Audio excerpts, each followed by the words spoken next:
This is the Action Movie Guys podcast, bringing you action movie reviews from across the decades, plus box office numbers and insight like never before.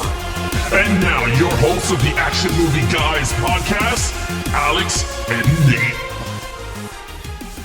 Welcome everyone to a brand new episode of the Action Movie Guys podcast. Now this is episode 95, the Spectre from 2015. I'm your host, Alex Figueroa. My co-host is Nate from Netflix Reviews. All right, Nate, how long has it been since you've seen Spectre?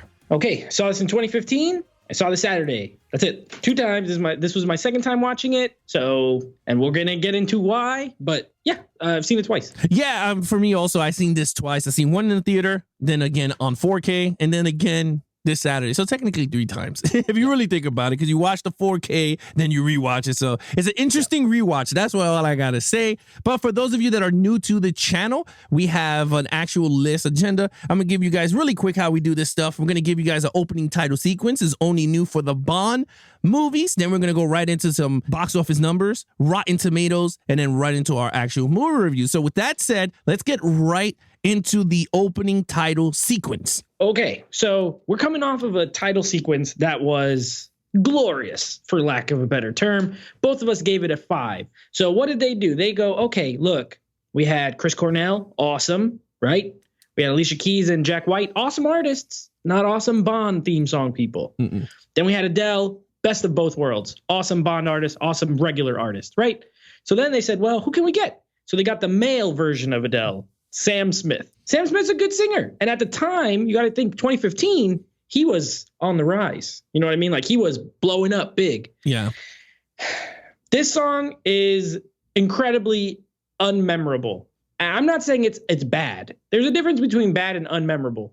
While you're hearing it, it's not terrible. It's better than the Jack White song. I'd probably say it's not as good as Adele's or Chris Cornell's, but it's not bad. I didn't hate it, but I sure don't remember how it goes, like shortly after hearing it. Like right now, I can hear the Casino Royale one if I wanted to. I can hear Skyfall. I don't really remember how this one goes. But while it's playing, it's okay. It's a little too slow for my take. Like Skyfall was slow, but it had big like sound. You know what I mean? This one is slow and doesn't really have that.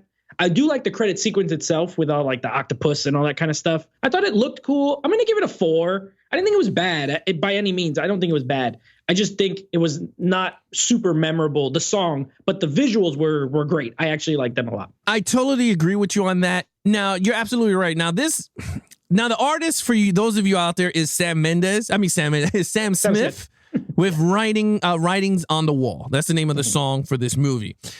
Adele, for some reason, she was a diamond in the rough, right? In terms of like picking the right artist, the right song, perfect movie, because we gave it almost a perfect. I gave it a perfect. You almost gave it a perfect score. Mm-hmm. And to me, why didn't you just bring her back? Has anyone ever done 2 in a row? No, she would have been the first. Maybe yeah, that's why. They're like, we have to. Yeah, I would have brought her back for this one, especially with Sam Mendes. It would have made sense for me. Same director. Oh yeah, he did came both. back. Why couldn't they have? Why couldn't they just have the same singer? You had the same director both times. Yeah, so it didn't work for me.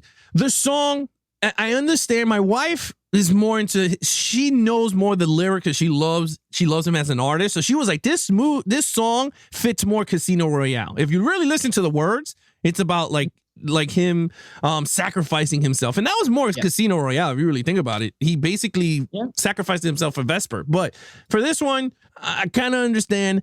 But you're right, yo, that's it is not memorable, and especially the chorus when he goes, how do I live, how do I, and it is so high. I'm giving you the Al Smith version of the song, but yeah, it's not good. I give it a 4.5 though, because I thought the tone, the lyrics fit the movie. If you really pay attention to what the lyrics are about, is exactly what the movie that you're about to see. And then the visuals are excellent. I love the big octopus when it shows, and then that was really good. So I gave it a 4.5. You gave it a 4. I think the lyrics are good, and I think the singing is good. He's a good singer. Yeah. It's just the music is too mellow, especially, and we're going to get into it in a second, especially for what happens in the movie. Yeah.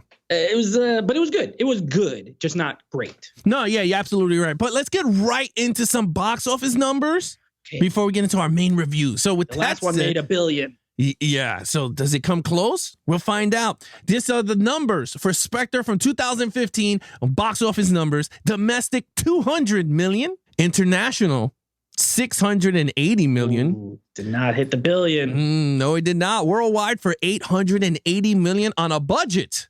Now it's more money than Skyfall, $245 million. Oh my gosh. I mean, it still made the money. Almost a $300 million movie. Yeah. I mean, it made a lot of money. You know, we're not going to sit here and act like $800 million is not a lot of money. But when your last one made over $1 billion, it's a little less impressive. That extra zero is off. You know what I mean? Yeah. 250 in America? 250, you said, right? No, 200 flat. Oh, 200 in America. Okay, I mean, that's not bad for a Bond film, to be honest. The worldwide usually carries these. Still made 6. I don't know what happened here. I don't know what happened. People didn't turn out as much for this one, but still good. You know, it's kind of weird, right? Like, if you really think about it, I mean, you always talk about this. It's this thing called word of mouth. And it's something that we could talk about on our live shows when we return November 1st. Easy plug at 9 p.m. But with that said, can the word of mouth hurt this movie? Well, we're going to find out. But let's check out what the critics and the audience have to say about this film with the Rotten Tomato scores. Nate? Well, it might have heard it because the critic score for this, Rotten Tomatoes, it's not terrible, but it's a 63%. So that's down big from Skyfall. Now, here's the thing. This is actually, to this point, the lowest rated Craig movie because it's 1% less than Quantum of Solace, if you believe that. Audience score, 61%. So they were pretty much on par, and Quantum of Solace was a 58. So audiences like this one slightly better. Critics liked it just barely less, but it's in that ballpark. So maybe you're right. Maybe it was just people saying, it's more like Quantum of Solace than Skyfall. Or, you know, something like that. I don't know. Yeah, I mean, it's just weird, right? I mean, if you really think about the numbers, it dropped from 200 million down because it was 1.1 billion, I believe, with Skyfall. So it dropped like 300 million in the last one, which is not bad for a fourth movie in a storyline arc. It's and for not a 26th or how many was this? 24? 24. Yeah. For 24 movies into a franchise, it's also not bad. You know what I mean? Yeah. So there's that. Yeah, so you're absolutely right. So with that said, we're going to throw out all those critic scores, all those audience scores, and now it's time to get to our scores. What did we think of Spectre after we sat down and revisit this movie? So with that said, let's check out Daniel Craig in his almost final movie as 007 until he took the role back for No Time to Die. But this is the lead character, Daniel Craig, James Bond. In his penultimate role, he was great. I don't have any problem with Daniel Craig in this movie. I thought he was really good. Now, there are moments, because I remember when this came out, this was when he was saying like he'd rather kill himself than be in another Bond movie and all that kind of stuff. He was having a hard time. He was sick of the role, whatever. There are moments in the film where you could tell he's, as an actor, not as a character, as an actor, he's not giving it as much as he did in Skyfall, let's say. But on the whole, he's still really good. He's more Skyfall James Bond than Quantum of Solace. If you guys remember, I didn't really like him in that. Well, that's not true. I liked him. I gave him a 4. I just didn't like him as much as I did in the other ones. I liked him a lot in this one. I didn't have any problems with him, really. He did the action great. He still had some of the few of the one-liners. I like that kind of Bond, right? The traditional, give me a couple of jokes, give me some good, action, slay the ladies. He does it. He does all that stuff in this movie. You know what I mean? And he's still this version of Bond that's like a little bit like a little battering ram. You know what I mean? I mean, we'll get to it in action, but I liked him. I don't have any problems with him. He's not sad like he was in Quantum of Solace. It's a 5 for me. I don't really have an issue with him. Yeah, look, I totally agree with you. I'm going to continue going with a 5 here. I thought he was really good with the script. Again, I gave Quantum a 5, but the only reason why is because I think because of the storyline. If you really look at the storyline that he was doing in Quantum, but overall, I would have gave him a 4 for overall picture in terms of him as Bond, but I was going with the Vesper storyline and he was still feeling the hurt from that. But with this movie, I kind of liked him. I thought he continued from Skyfall to this one. Yeah, he became more traditional Bond, like the Bond that you knew from all the 24 movies that you've seen of Bond. He was jokey. He was charisma all over the place. He was pissed off Bond. He was angry Bond. He was chasing Bond. He was shooting. He was driving. You got everything. I mean, everything from the 24 films that you loved about Bond, I think they gave it to you in Spectre. Daniel Craig gave it to you. He embodied, wasn't it, Sean Connery, Pierce Brosnan, Roger Moore, George LeBiz, and Timothy Dalton all in one in this film. So, look, I had to give him a 5. Main villain, Okay. Christopher Waltz. Yeah, Christoph Waltz as secretly Blofeld, right? Because this guy's another name most of the movie. Mm-hmm. This one was the hardest. This movie in general, I think of the 4 that we watched, was the hardest for me to score, just being 100% honest. I think 2 of them are great and pretty easy to kind of hash out. One of them I don't love and was pretty easy to hash out. This one, this is such a mixed, this is the most mixed bag for me of his movies. Okay. I think there are great elements. Clearly, I gave him a 5. And then we get to the villain, and I love Christoph Waltz. I think he's one of the best actors working. He's amazing in Django. Anything with Tarantino, Inglourious Bastards, amazing. And even in other stuff, like he's just a great actor. He speaks like 5 languages or something, you know what I mean? So he could pretty much do anything you want. And as a villain, he's always great. My problem is he's barely in this movie. He is barely in this movie. You know, he doesn't show up for a while, then he just sits in a chair in a shadow. And then he doesn't show up again until the 3rd act of the movie, way at the end. You know what I mean? And that can work. Like it worked for Bardem when he wasn't on screen. You remember we talked about it in Skyfall. He doesn't show up till an hour in, but his presence is felt. I don't get that from Christoph Waltz's character in this movie. And for them to just come out and say like, well, for him to be like, well, I was the one behind everything. It's a little too convenient. They don't really explain how he was specifically the one who did all this stuff. You know what I mean? They just kind of throw stuff out like, I was your brother. What the heck? Like, when did this even... It's never mentioned. It's never talked about. I mean, it's not his blood brother, but still, you know what I mean? And I think it was a little too random. I think he could have been an amazing villain. I love the way he looks when he gets the scar at the end. I think he looks badass in that, you know, with that makeup and everything. And I love the actor. I'm going to give him a 3. I think it's a missed opportunity for one of the more historic Bond villains from what I understand. Like I've heard the name and I know he's like Dr. Evil from Austin Powers is based off of, you know, Blofeld. Yeah. So even though I've never seen him, I know him. That's how important of a villain it is. And I don't think this is the best iteration. So I give him a 3. I didn't hate him, but it seems like they could have done better. Yeah, when it comes to Blofeld, it was weird, right, for me, because I watched them all. So he appeared in like 6 movies, I believe 6 movies. Again, it's been a while. So it's 6 movies, I believe, Blofeld's in. The first Blofeld, because a few people played him, was your boy Daniel Pleasance. He was Blofeld, the original Daniel. Donald Pleasance. Donald Pleasance, yeah. So he came out in You Only Live Twice. I believe that's the first film that he did, and that was Donald Pleasance. He was good, right? Now this one, I agree with everything you say, and I had problems with this one, right? Because I was like, okay, you orchestrated this entire scheme, and I agree with you 100% that they should have showed flashbacks where he was when everything was happening. If he was in Venice, when Italy, and he was in a hotel, seeing the hotel going down, I would have said, okay, this is cool, right? If they show some flashbacks, you did see him in the movie. Wherever he went, you saw Blofeld. Like somewhere you saw him. He was standing in front of him because I was like, oh, look, he's right there. But other than that, you're absolutely right. Javier Bardem's character, he was felt. This one, it wasn't. It was like they were trying to use the fear of, oh my God, Spectre. And then everyone's like, oh my God, it's an organization thing. And that's like, that's not going to scare me. Like, if you're going to give me a name of an organization, who gives a shit? Like, you're not telling me that this is Blofeld. And then first of all, he was like, Sennheiser. Like, how's that Blofeld to me? Like, you know what I mean? Like, he was absolutely. Like, he's like a German name, which I was like, okay, cool. And then all of a sudden he goes, that's not my name no more. My name now is just Blofeld. And I was just like, oh, God, that's so corny. And that reminded me of Star Trek Into Darkness, when we all knew my man Cumberpatch was freaking Khan, and all of a sudden you gotta wait like 2 hours into the movie until he goes, I'm Khan, and I'm like, oh. And it was the same thing with this. Instead of going Sennheiser, his name is freaking Blofeld. Just call him Blofeld. But they had to do this whole mystery of who he is. I did not like he was his stepbrother. I hated that. My wife didn't care for it. Myself, I didn't like that at all. I didn't like it either because it was too random. Yes. Too random.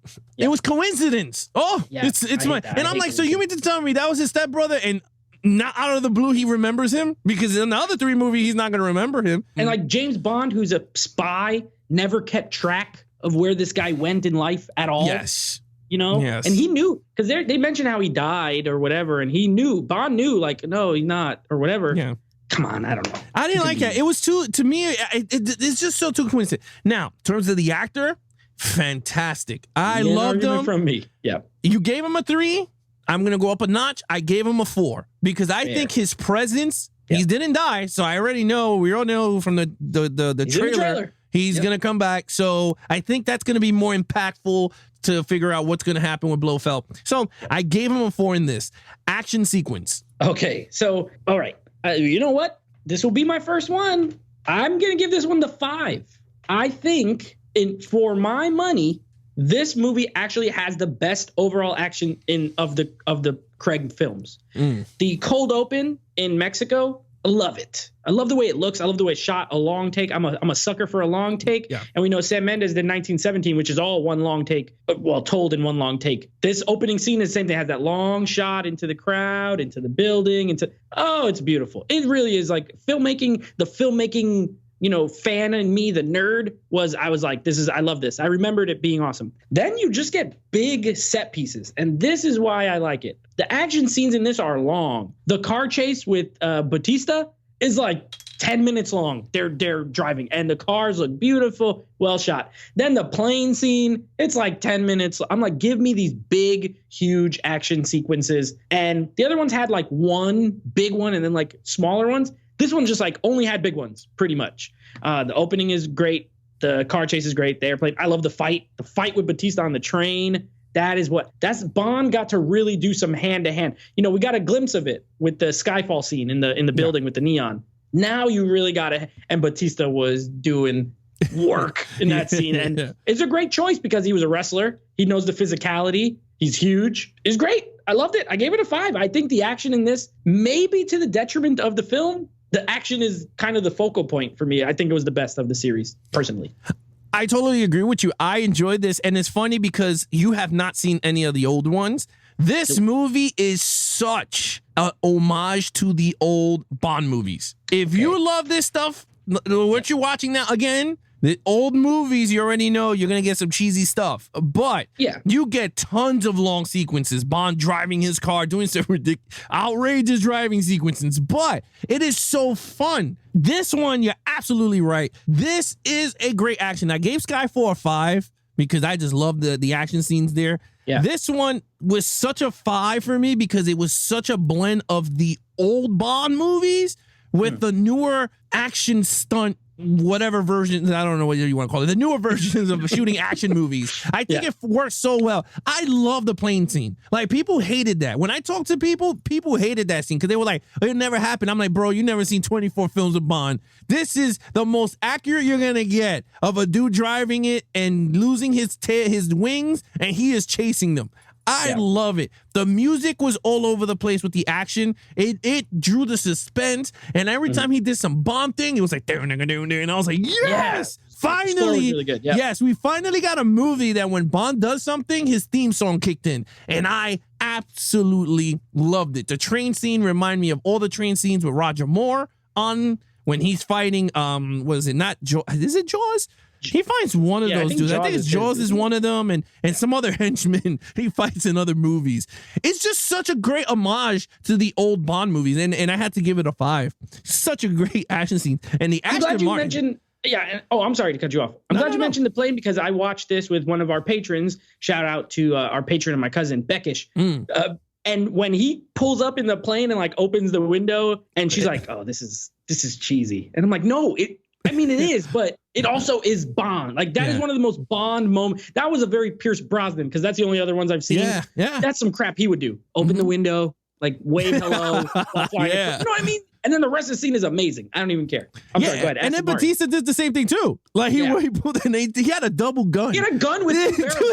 You can't make this stuff up. You can't. It was amazing. No, it was great. And then the Aston Martin scene. You cannot tell me how awesome it was when Q pulled it out. He goes, "Oh, Q," and he goes, "Oh, this is not for you. It's for 009." He was so deflated. He was so deflated, and that was awesome. When Blofeld was escaping with the helicopter and he's chasing him with the boat. Tell me you was not going crazy. Like, I mean, that whole final scene where he's in the thing with the bombs, it was just set piece after set piece after set piece. So it was great. That's a 5. Of course, the exploding building, MI6 building, because they were remodeling. That's a 5.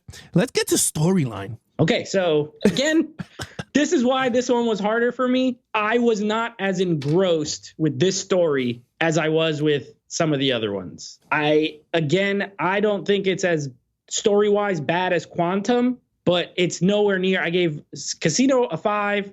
I gave Skyfall a 5, and this doesn't touch either of those as far as the story. We talked about, one of my main issues is what we talked about with the villain. A lot of it stems from that. You know what I mean? The conveniences of it all, and the fact that he just is responsible, and we just have to take this as word. And he's not in it a lot, and the movie's long. It feels really long. Like as I'm watching, I'm like, when does this end? And not in a good way. Like I was like, okay, like let's. And as great as the action scenes are, when they're not happening, I wasn't as enthralled. Like there's like long scenes of him and the girl riding on the train before the fight. That was kind of boring. It was kind of boring at times, to be honest, for me. So I don't think it's terrible. I think it's very middle of the road as far as the story. I gave it a 3. It keeps enough interest to get to the set pieces, but it could have, like coming off Skyfall, they could have done so much better with the writing. And it seems like not only Craig, but maybe Mendes too, like, and the writers, maybe they're just like, they were a little tired of whatever. Maybe the studio was, you could tell something was up besides the action and the technical stuff. The story kind of lacked for me. I agree with you on that one. I felt the hours go by. I'm not gonna lie. I'm not gonna like just because I'm a Bond fan, but this is the greatest movie also.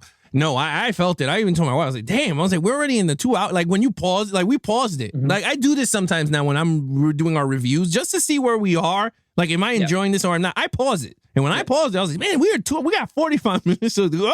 Like, geez. And I think the problem with this movie was it had way too much storyline plots.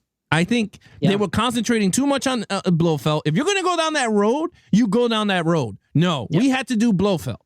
Then we had to do the most nonsense storyline, which I thought this was just a waste of film in terms of this storyline, was the whole MI6 giving authority because they were going to do drones and the whole Mission Impossible. The whole, they were going to take control because MI6 is obsolete. Oh, here we go. Yeah, that was stupid. I didn't care. It made no sense to me. Secondary villain. Yeah, no sense to me. I said that to me was where it felt way too long. It was just like, the double O's, we don't need no double O's. Like, yes, you do. We already figured this out. Like, we already got 3 movies. You're going to need double O's. Like, even the old M was fighting because it's like, you still need to fight from the shadows. Like, that's what she kept talking about. And we're doing another movie that 007 they don't need a 007 program. Like, come on. Like, to me, that was just so repetitive. I did not like that at all.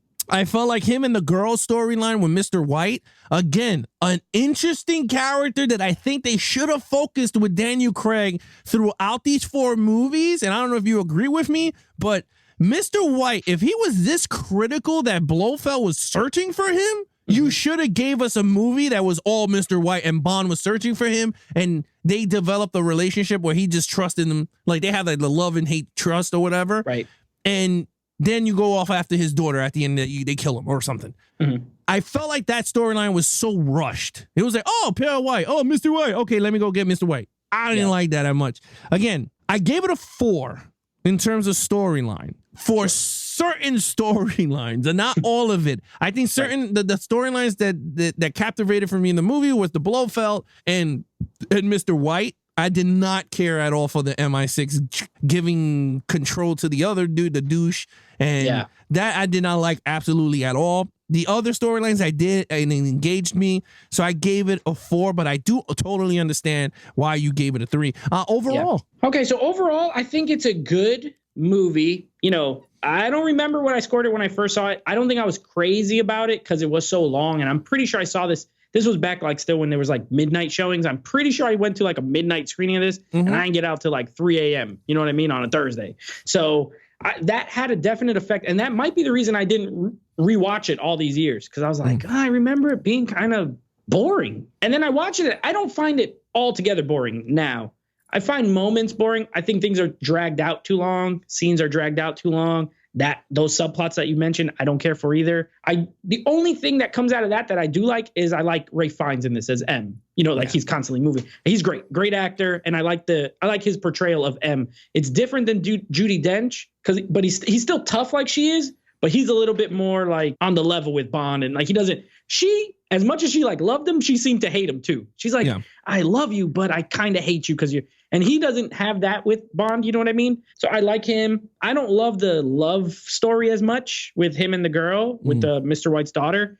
It's okay. Coming off of like, nothing's going to touch the story with Vesper as far as a love story goes. And then the last two, he didn't really have one. So that was cool. It was okay, but I don't know. But the action carries it for me. I think the action is great. I think Craig is great. Again, Ray Fiennes is great. I think Christoph Waltz is great, but the character is not great. So if I'm going to give it a 4, it's a 4. I almost was going to give it a 3.5 because I'm thinking in my head like a 7, but I'll give it the point because I do think the action is like literally great. Like I could watch just some of these sequences again. So I'm going to give it a 4. I enjoyed it for the most part. Yeah, look, I agree with you on this one. I'm with you. I give this a 4 overall. I think this is an actual excellent movie in terms of if you're looking at it from the standpoint of Quantum, because that is the weakest one of the Link. This is way better. I'm surprised it got lower reviews. I totally agree with you. And I think this was word of mouth. It had to be word of mouth that people didn't like. Because I know a lot of people that did not like this movie. And I'm like, why? Like, and the thing is like, because of Skyfall, yeah, granted, but you're never going to get another Skyfall. That was like the stars were aligned. Like, a lot of movies are like that, right? Jaws was like that. Jaws 2 and 3 and 4 was not like Jaws 1, right? Like, it's just certain things fell into place. And you got a great Bond movie. That's okay. This one, I felt like you got a Bond movie. You got a modern age, old Roger Moore style of Bond. And I absolutely loved it. You got the gadgets, right? You never got to see the car with the gadgets, except the first one, the DB5, I believe it is, the Goldfinger one, which that one is cool. But this one, you got a modern car. And it was cool because he didn't have all the gadgets in the car, right? He was like ammo, didn't, he was just like, and then he put on Inspirational, and it was Frank Sinatra, and he was getting annoyed. Right. So that was funny. You got Moneypenny, which again, you saw the relationship between, is like they both flirt with each other in all the Bond movies, and you saw it here. It just, they flirt more. Q and Bond, to me, I always laugh when they're both on screen because they have this love-hate relationship with each other because he always tells him to bring back his things on one piece, and he never brings it. He destroys it. And I always love the line when Q goes, for the first time you brought me a one piece, and then he started laughing because his car, and then he had the giggle. I thought that was funny. That was pretty funny. Yeah, it was funny. I thought everything. Joke. Yeah, his only joke. Yeah. I thought everything was cool. I thought the jokes landed very well. I thought Batista was a very good henchman. I hope he comes back. I hope he survives that, to be really honest with you. Most likely he didn't, but I mean, it's a Bond movie. They were going pretty fast, but they also didn't show him die.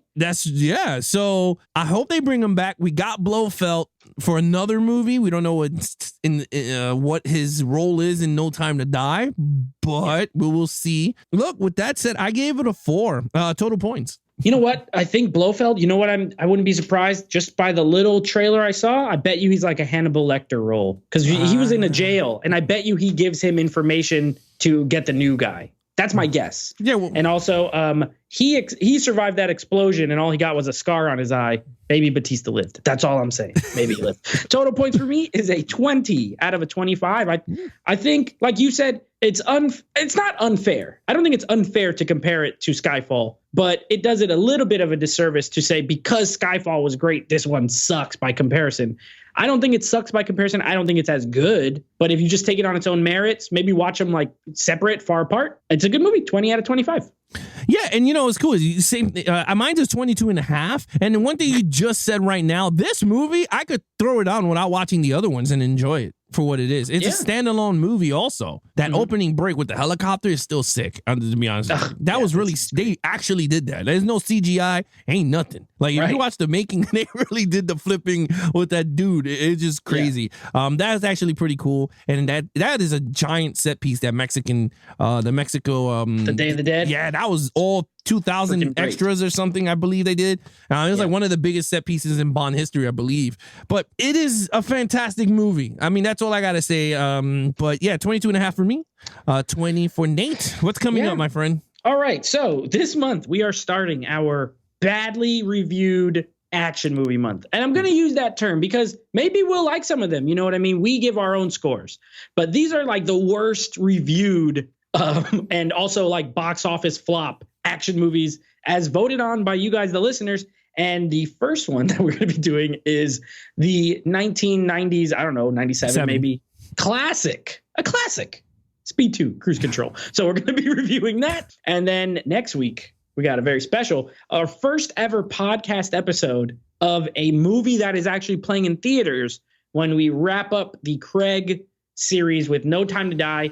Be warned, we do it just how we do now, so there will be spoilers. Yeah. So, make sure you watch it first and then listen to us. But we're going to be covering that. And that's what we got coming up. Yep. With that said, if you guys want to follow us on our social media accounts, please follow Nate over on Instagram at Netflix Reviews. Check out the podcast with him and his friends called Netflix Movie Reviews. And of course, anything Action Movie Guys Podcast, please follow us on Instagram at Action Movie Guys Podcast or Levels of Geeks on Instagram. Of course, if you guys are watching us on YouTube, please support the channel by hitting that subscribe button. If you enjoy this review, hit the like buttons, hit those notification bells so every time reviews drop or we start going live November 1st at 9 p.m. Eastern, you guys will be notified. Till then, I'm your host, Alex Figueroa, and that is Nate from Netflix Reviews. Be awesome to each other and geek out.